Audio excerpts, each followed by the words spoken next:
So, good evening, everybody, and thanks very much for everyone being here tonight. We're going to be turning to Padraig Pearse's essay called The Murder Machine. Some of you may have read it already or be familiar with it, but it was an essay that was written in 1913 in the shadow of colonial rule. Of course, we're under the shadow of neo-colonial rule in the 26 counties now, so they haven't. It's not that they've gone away, but it continues the murder machine. The essay in itself, even though it was written in 1913, it continues to resonate powerfully today in today's world that is shaped by capitalism, by inequality, and the ideological struggle. In the essay, those of you who may or may not know it, Pearse describes the whole education system of his time as a machine, an apparatus designed to process children into like uniform outputs. It drills, disciplines, and standardizes, but it doesn't nurture humanity. He famously argued that a lifeless thing cannot make a living one. That's one of the quotations from the essay. It's a great quote.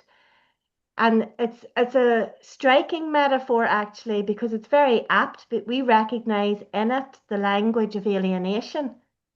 Children transformed into commodities, schools functioning as factories, and teachers reduced to overseers of an ideological production line.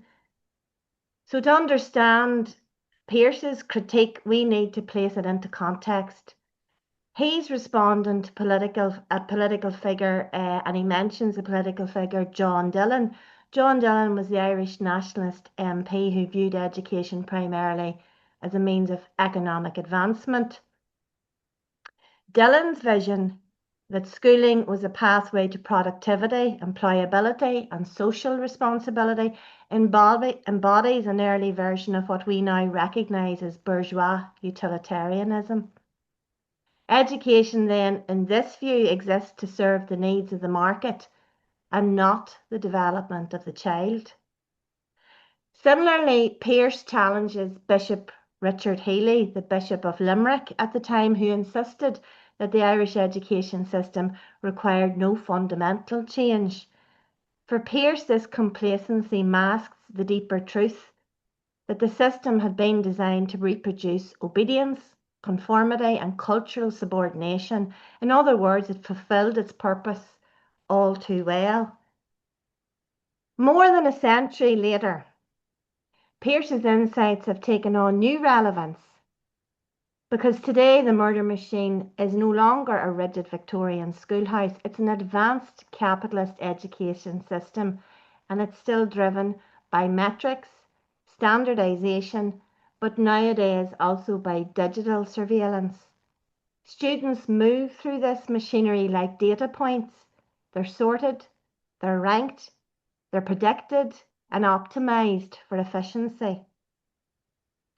The ideology behind this is clear because under neoliberal capitalism, the purpose of schooling nowadays isn't about liberation and it's not about consciousness. It's about preparation for the labour market, or in our field, as a school teacher, we talk about children being work ready. That's what it's called in the education circles of 2025, employability, preparing for work.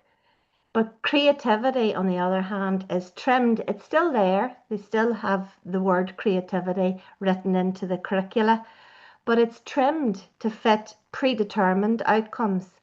Curiosity is completely suppressed under the pressure of constant assessment and marking the assessment scores on graphs to see how progress is being advanced.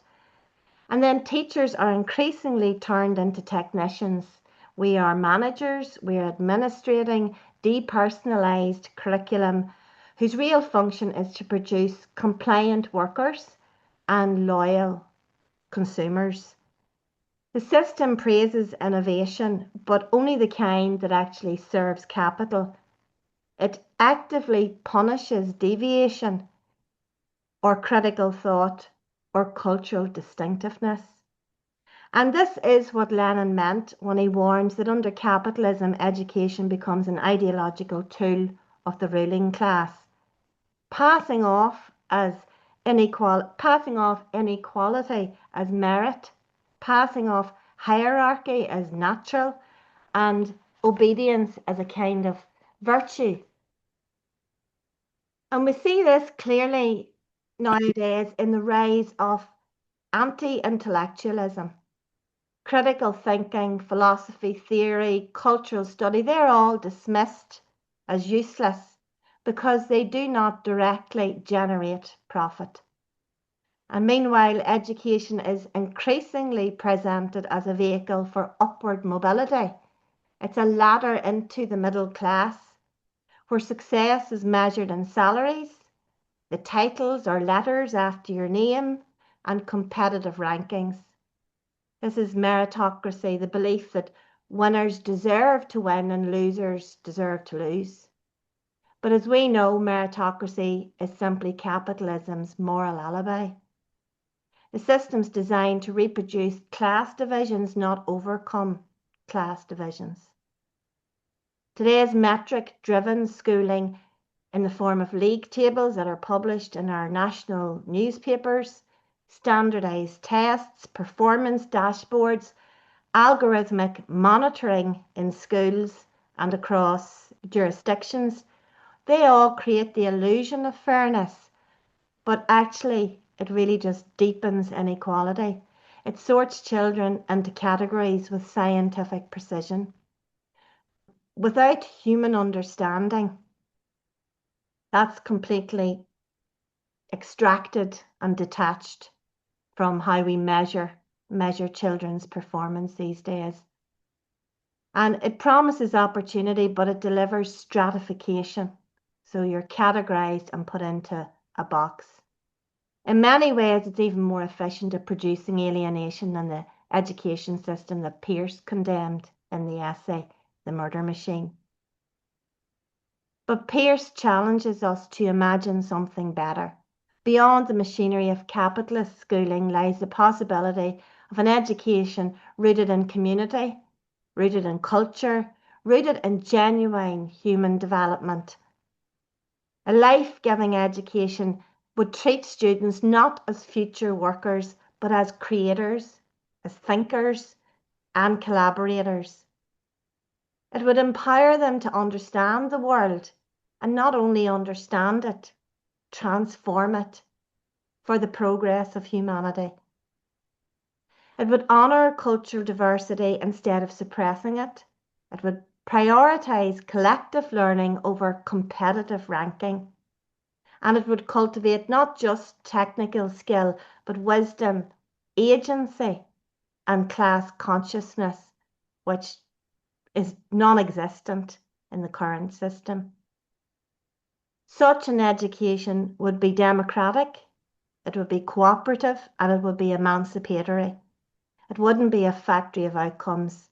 It would be a catalyst for meaningful self-directed growth. It would reject what Pearse called the soulless logic of the market and affirm the dignity of the learner.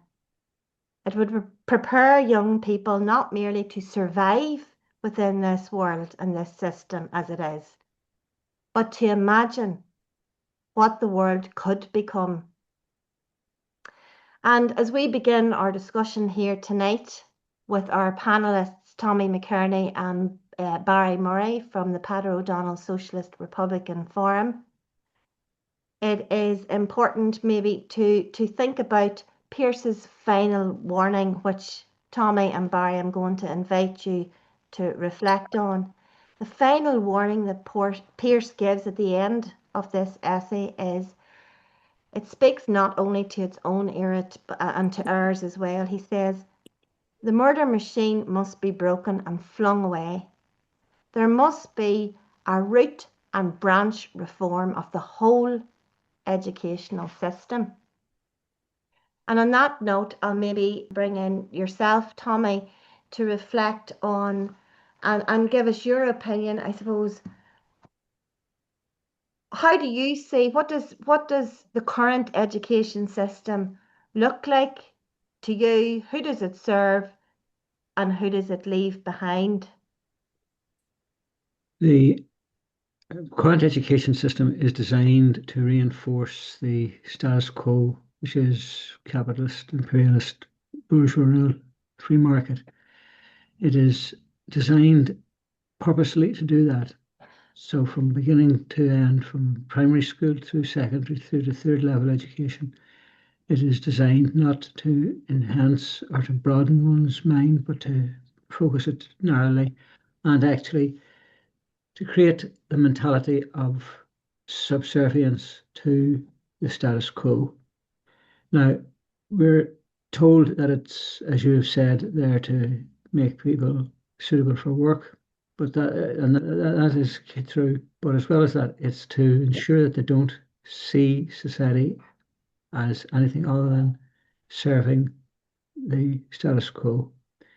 They have no training to challenge, question, or see any alternative because they're constantly informed that there is one pathway and that is the one that is in existence. For example, it's now been widely reported, for example, that economics is never taught with a full range of any alternative to anything other than the free market, neoliberal society. That never mind Marxist economics, even socialist social economics is not taught. The fact that even the mellow social democratic challenge to the market economy is not taught or studied, and the ideology. Now, when it moves into beyond economics, even in history, there's a very one-sided view of history. Notoriously, for example, the British history teaching doesn't refer in any extent to the British Empire and its bloody history. It is the fable told about Britain's past that it provided economic security, civilization, legal system, and democracy for the empire. This is the empire in which the blood never dried, as Brenton Behan famously said. An empire which, as recently as the 1940s, was responsible for the murder of 3 million Bengalis with a famine. This is ignored, overlooked. The US is performing the same system of education. Nothing ever challenges the status quo. And in Ireland here, we're victim to the same type of history. Without history, it's impossible almost to study the present. Everything is designed in such a way to ensure that the status quo remains, and to challenge that requires that, as you've said, as Pearse has said, we've got to demolish the current system. We've got to rebuild, start from the bottom up, build. We've got to look at the various branches of economics. We've got to look at civics. We've got to look at the entire process by which it's not so much an education that our children and young people receive. It's an indoctrination, indoctrinated into the system.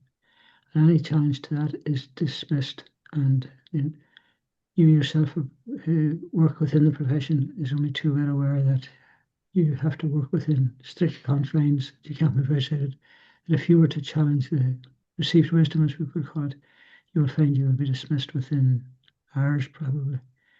So that's the point. We've got to start from the bottom because it's not an education our youngsters are receiving, it's an indoctrination, both ideologically and economically. And it's one to create subservient workers, people who believe that because they get a small promotion or any promotion that it's down to merit, that it's not down to fairness, and that any challenge to what is seen as the status quo is dangerous, is subversive.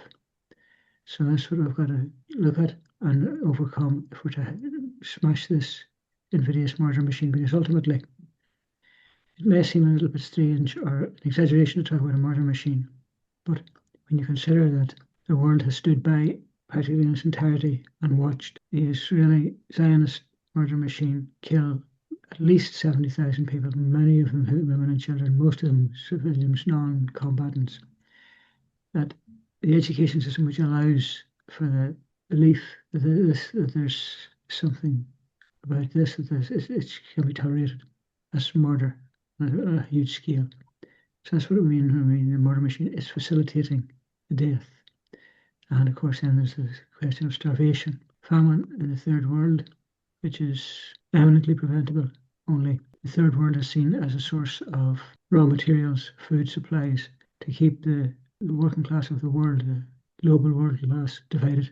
Those that feel they're better off and are willing to tolerate it. And that's the oldest story in the book, divide and conquer, and thereafter rule. But it's the student indoctrination which is described as education, but which is not education, it is indoctrination to facilitate the death and murder of so many. So it is actually a murder machine that's facilitating it. A great way to just even conclude that point about the murder machine, because it's quite shocking, and the title, is it literal, is it figurative? But what you've described there is it's actually literal, Tommy. It is actually. It's not a metaphor. Barry, I'm going to come to you. Thank you for that, Tommy, and I'm going to come back to you in a wee second. But Barry, the question I would put to you is, in what ways are we, or children or young people, trained to adapt to the world, in your opinion, rather than to actually, like we've talked, Tommy said, trained not to question, trained to accept the status quo. So in what ways are young people trained not to question, to challenge, never mind get to the point of transforming the current system? Well, the first thing is that the power within education rests entirely with those who designed it in the first place at that level. And as Tommy pointed out, it's a necessary part of corralling the population and corralling pupils who will become the workers and become active members of society down the line. And that means that they have to be corralled in a particular way. So power is the big thing that ensures that pupils don't have a say. Even when they're old enough to have a say, they still don't have a say in what they need to learn or want to learn. That's all mapped out.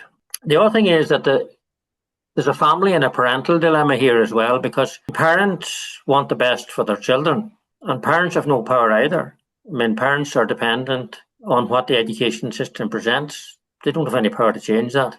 And they want their children to be the best they can be within society as they see it. And of course, they too are the subjects of their education system, which was no different than what Pearse talks about. They are also infected by the same murder machine, as Pearse called it. So it's a bigger problem even than education, that's clear. And nearly none of the education system is based on materialism at all.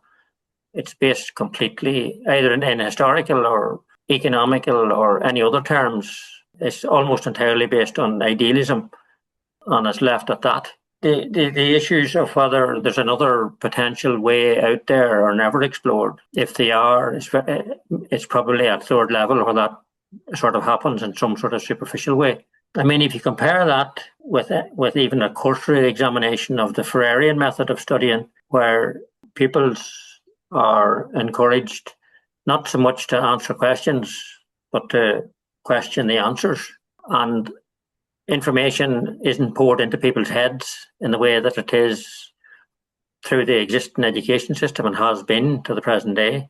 And it was obviously a very powerful tool, so powerful that the Brazilian authorities, first of all, expelled, maybe even jailed him first, jailed Paulo Freire for his educational ideas. So it was obviously, they saw it as a threat. It was clearly a threat to their system, and it would clearly be a threat to the system here as well if it was promulgated in the way that it should be. Children and parents, they're caught in a trap, and that trap is the bigger trap of capitalism. And that trap is something that is going to take...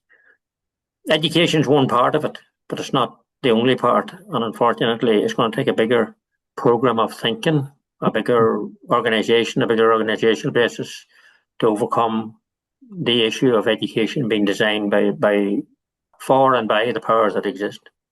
Thank you, Barry, and it's great that you brought in Freire and his ideology and the technique that is actually taught in some universities in the teacher training program. You're introduced to Freire's approach, but it's not really endorsed or adapted. It's just something that we study. Look at what Freire says, but let's not apply it to the everyday teaching and learning experience in classrooms. Well, it's not said don't apply it, but it's just like, oh, look, that exists out there. It's certainly not adapted in schools. Tommy, I'm going to come back to you. I'm going to ask you, maybe even to share the question I was going to ask you, first of all, broader question is, what then would education look like if its purpose is to develop fully fully developed human beings who are critically aware, who can transform the world? What would the system look like? But I'm going to ask you in relation to that about the school that I hear that has even been referenced in plays written about Long Kesh. Tell me about the school that you founded in prison, the prison school. I've heard the prisons talked about, referred to as jail talks, but let's hear about the school or some of the teaching and learning that happened in your time in Long Kesh, if that's okay. I know it's very personal. That's fine. Fine. It's a long time since this happened. Really, what happened in my time was that we found ourselves on a blanket protest, no access to written material, writing material, and confined to the cell 24 hours a day. What we started then to do was to do lessons, sometimes grandiosely called lectures, but I mean, I think that's maybe a little grandiose of a term. What we did was, in the evening times, whenever the place would get a little bit quieter, or over the lunch break, there's 3 times through the day the wing would have been quieter. Lunch break, tea time, and then from about 8 o'clock on. Now, it was different. There was different forms of education. Sometimes a lot of concentration was put on learning Irish language. So the Irish language, now I have to keep in mind that there's no written, no books. So I had to depend on people who could teach it by just from memory. Talk, and I would call out from the corner of the door, shout down the wing, and we went through the 11 regulars, and then bit by bit, piece by piece, people started to learn the language and speak it more fluently with what become known as the Long Kesh or Blas Keshada, which is still possibly recognisable to us that were there. It's distinct from the other 3 recognised dialects of Connacht, Donegal and Kerry. It's almost as unique to prison. But beyond that then, what started to happen was, almost by accident, I would be asked to tell stories. So I told in the evening time, so I started off telling old stories about history, from usually to catch the interest of those listening, tell a story about the Black and Tan War.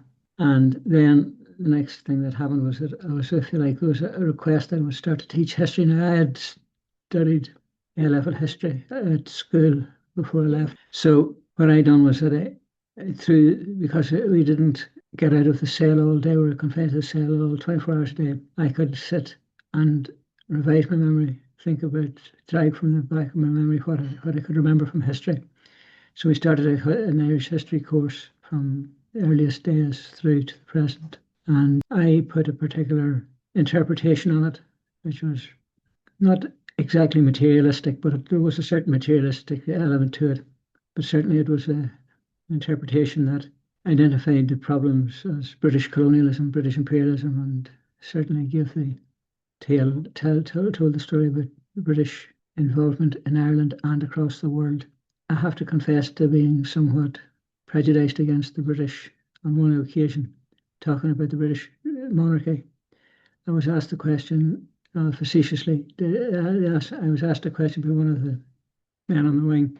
Did every British monarch die of syphilis?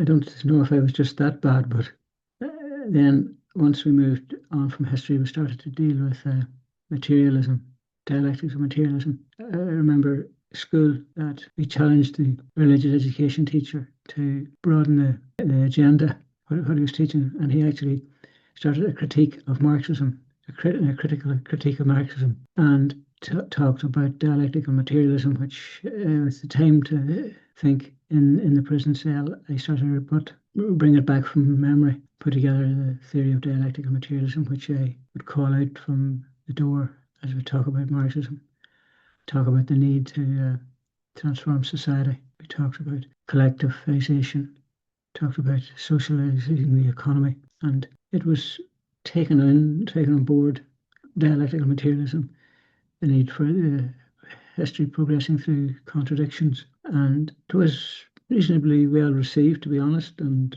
after I would talk for maybe half an hour, 3/4, we'd have a discussion, questions, and then maybe even the next day people would start talking again through the doors and out from windows.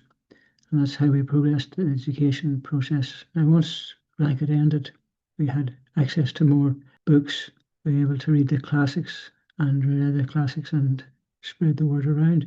And there was quite an uptake on it. We took the very strict left view, socialist economy, socialist state, the need to progress along socialist lines. But eventually we had a few difficulties with the development within the Republican movement on the outside as it started to move closer to the centre, and word was coming back not to emphasise so much on Marxist economics, politics. And of course, in my case, in a certain time I left, but that's the type of education we practiced. That just sounds wonderful. That like to have that experience. I mean, within this confined space, to still have the freedom to be able to share ideas.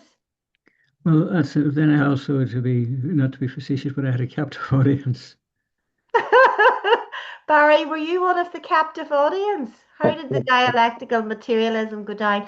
Tommy said it was received well. Is that the reality? Well, you could be punished, for a misdemeanor and be sent to Tommy McKerney's cell for 2 or 3 hours for a lecture on dialectical materialism. So it was seen as a form of punishment as well. So the other thing is that it was interesting. In fact, it was very uplifting to see the number of young people from working class areas who could neither read nor write. And then when they went through, even the Crumlin Road, as bad and all as it was, and certainly by the time they were finished in Long Kesh, coming out with degrees. And even just those who didn't even go that far, but just learned to read and write properly and very well at that, and also learned Irish, to speak the Irish language as they went along. There's one case where a lad came in to a Republican wing in a prison in the south, and he could neither read nor write.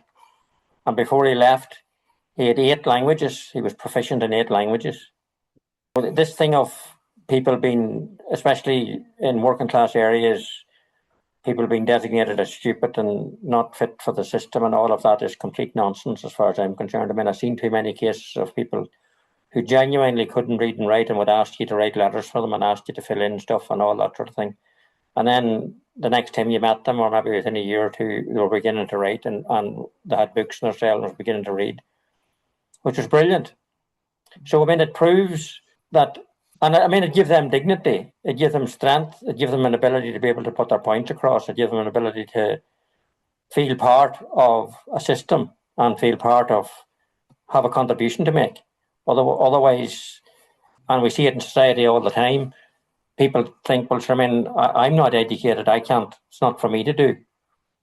And half of the government, people in government, both north and south, I wouldn't like to just see their qualifications when it comes to it. Some of them leave a lot to be desired in a lot of cases.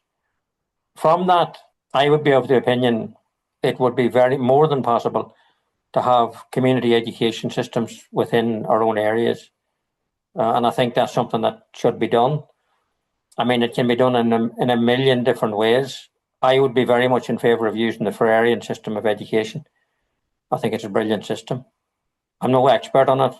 I have read quite a lot on it, but I'm no expert by any means. But I can see that it is something that could be used within our communities to counterbalance the poison that's been poured into children's heads through the existing so-called education system.